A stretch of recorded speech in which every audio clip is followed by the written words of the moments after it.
Hey, this is Angela with this week's Living the Shift. For several months now, I've been getting visions and understandings of things that, I see that aren't familiar, quote unquote. And I keep on asking, I kept on saying, well, don't worry about it. You don't have context yet. But my understanding has been that all of this is supposed to go on in November. And, forget about waiting for December. We already have started all these changes, but it's almost like we're going in from middle gear to high gear. It's like, and that started well back at the end of October, where we had what very very few haven't heard of, like this superstorm, what they called Sandy, that went up through Atlantic, the Atlantic coast, and did quite a bit of damage, pretty much everywhere. But my understanding is it's all related, and it's amazing between that, the elections we had in the United States, and things that I see going on individually and collectively with everybody, including myself, and my clients and my friends. And I was just in Texas. I was doing a class and just stuff out there that was just amazing to see the same theme coming up over and over and over again. And that is, it's time to let go of that which doesn't serve us. And what that means is it's going to be a test of faith on us allowing change into our lives. And I'm not talking about like changing the color of your jacket or getting a different color car, a different kind of car. I'm talking about serious change of stuff that we have held on to because we feel comfortable about. We have, we're coming to this point in our existence where we've come to the point of ripping off the Band-Aid, because we knew we would get so entrenched in this whole ego and duality thing that we would just need to say, okay, we're done with this, we're just going to suck it up and finish it up and move on to the next version of the existence that we want to have. And so that's where we are. And the ego has gotten to this place of allowing us to stay, and actually somewhere along the line the ego has started telling us that the only thing that's positive is to be comfortable. The only, what's good for us is if there's not a lot of friction, there's not a lot of change in our lives, and that comfort and familiarity is what's actually positive and what's preferred for a good majority of people. And so many of us are in these situations, in these lifetimes, in these relationships or jobs, or we live someplace that doesn't serve us in the highest and best way. But guess what? It's comfortable. And even if, now I'm not just talking about people who are abused and hurt or deprived in some way, shape, or form. I'm talking about people who have, like what we would call a normal average life, who have the box of the job and the house and the family and all that kind of stuff, and everybody else on top of it.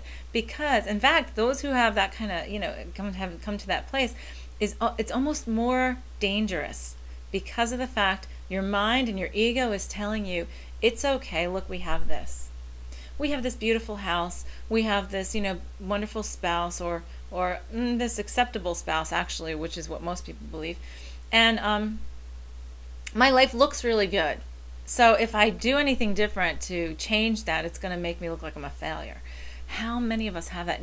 And so many will be watching this, and it will cause a little bit of, discomfort of like, what are you talking about? Why is that bad? Why would my comfort be bad? It's not bad, but guess what? It's not that it's bad for you. It's that it's preventing you, in many cases, it's preventing you to getting beyond that, to getting to bliss, from being comfortable to being blissful. And essentially, once we achieve what are, get to the point of working and not working, but living our ultimate soul's purpose, it's not a matter of this is what I do for a living and this is who I am. It's a matter of this is who I am completely. And when you can do that, and it is what you're here to do, it will be so blissful that there's no such thing as work anymore. But so many of us are afraid of this. Is the ego fears, well, if I leave this box of what everybody tells me it should be a good life, first of all, they're going to think I'm crazy. They're going to think I went off the deep end. And also, what if I fail? What if I do something and then I've lost all that and then I look terrible? Because that's typically the motivation that prevents people from changing their lives, even if they are not as happy as they know they could be somewhere down deep. So part of what's going on, and part of, say, for example, the storm right? How many who've been affected by that have been in a place of that semi-comfort? And I'm not talking about necessarily that their houses were comfortable. They could have lived in small little run-down houses or whatever. It could have been that this is the life I know, this is all I know, and this is just what I'm going to live because that's all I know. And because that's the only safe thing, whether I like it or not. And how many times has their higher self probably, and I'm not saying, and I'm not pointing fingers or anything, I'm just saying this is where we are collectively as the entire planet, and things are heating up all over the place. But how many of us are going, well, I know I could probably be so much happier, or I probably could be happier, or possibly I could be happier, or what if I tried something else? Oh no, what happens if it fails? Because that's the biggest thing that prevents us from doing things, is the fear of failure. And so the key is for us to start shifting our consciousness and living the shift to the idea of, instead of being afraid of failure, but to be able to trust in our higher selves, that our higher selves know the whole game plan. And they know, and our higher self knows what is going to make us so completely blissful, because our natural state is bliss. Our natural state is unconditional love. And we have done this entire duality existence to pretend that there was some other state. And we've done it so well that we're afraid we've lost the way on how to get there. So the key is, and what's going to be presented to us from my understanding is, more and more we're going to be getting pushed outside of the comfort zone. It's time to erase the comfort zone altogether, erase all the boxes altogether. And that scares people who are comfortable more so than those who are used to being uncomfortable. So what will happen is this: we're a part of the earth as an organism. The earth she's rebirthing herself to be the earth 2.0, as I call it. And in doing so, she's taking us, we're going along with her, because we chose to be here at this time for that purpose. We chose to be part of the fun, the game, the whole apex to the symphony, right? The climax. And we're going along with her, whether our ego wants us to or not. So here's the thing. If we release our fears, if we work on releasing our fears, releasing our resistance to change, and we allow it and stay fluid to change, and start listening to our higher selves and clear our mind and clear that chatter, and know that even if it doesn't make sense right now, that we can trust. I just went through a whole thing with this. Actually, I just completed an entire cycle of learning a different level of trust that came out so tremendously powerful for me, that all it does is it eggs me on to move forward to the next step. And the more we do that, the more we see that a positive outcome comes from that, the more we get to that next step, and then we're able to take more able to take a leap of faith and just trust that that's what we're supposed to do. And also know that every choice that we make is the right decision, that there are no wrong decisions. Everything gets us to a place that we need to go, and that's part of the plan, right? So here's the thing. How many of us are in relationships that have been sort of comfortable, and I'm comfortable because I know this person, they know me, and I might not, I might be missing something in it, but it's comfortable, right? Same thing with a job. How long have I been, and ask yourself, how long have I been in this job? Or how long have I been doing this kind of work? And the reason I'm doing it is because I'm comfortable in it. You know what? I had a big, huge reckoning coming with that with me, because when I was, when I had what I call my grand awakening, I was told this is what I came here to do. And this is after 20 years, 17 years in corporate America doing marketing management, which I liked and I was comfortable with. And then, I had left. Actually, I didn't like the environment anymore, so I left. I changed my life, and then I went back and started doing marketing business, and it was successful, and I liked it in that context a lot. So that's what I'm talking about. I was actually comfortable doing that. My business was successful. I was growing. I had a lot of clients. I had part-time help. And guess what? Then I had this grand awakening, and I'm told, nope, that's not what you're here to do. This is what you're here to do. Do you know how that freaked me out? Because this is completely uncomfortable. And so guess what happened? I tried to ignore it, and I was like, okay, well, I'll explore this on the side, but this is what I'm so comfortable with, and I don't want to let go of it. So I continued, and guess what happened is my higher self and the universe and whoever you want to call it started putting up obstacles in my way so that I couldn't get any of my projects done in that business. And all this other stuff came up to distract me, to keep me from being able to focus over there and to pull my attention over into this area, into what I'm doing today. until finally it came to a breaking point where I could not do either one, and I had to make a decision. And I had to trust. And I did. You know what? I wrote this letter up on Facebook. It was like around Christmas time, and it was 2 years ago. And I told all my clients, this is what's been going on with me, and I apologize, and da-da. And somebody said, oh my God, well, I had no idea this was going on with you. And you know, you were still fine, but I knew you were distracted, and there was something that was, you know, keeping you from focusing 100%. And you know what? You will do awesome no matter what you choose, blah, blah, blah. And pretty much 99.9% were all just supportive of it. Once I got my mind out of the way, I was able to say, okay, I'm ready. And then take that leap of faith of starting a whole new business in a whole new field and building up, you know, some kind of visibility and understanding, reputation, all that kind of stuff by completely just taking a leap of faith. And every step along the way now, I keep on getting asked to take leaps of faith. And I just came through, like I said, a period where I had to go through an entire period of time where I had to take a leap of faith, and not until this past weekend did everything culminate all back together from a whole bunch of different, what I thought were disparate events and situations. And I look at it and go, oh my God, it was beautiful. It was beautifully laid out, and of course I should trust. And so moving forward now, I will be more apt to trust moving forward. But the thing is, what's happening is this: our higher selves are stepping in. We have agreed this is what we're going to do. We're ripping off the Band-Aid, and the higher self says, okay, this is it now. Stop playing around. Stop being in that little comfort zone.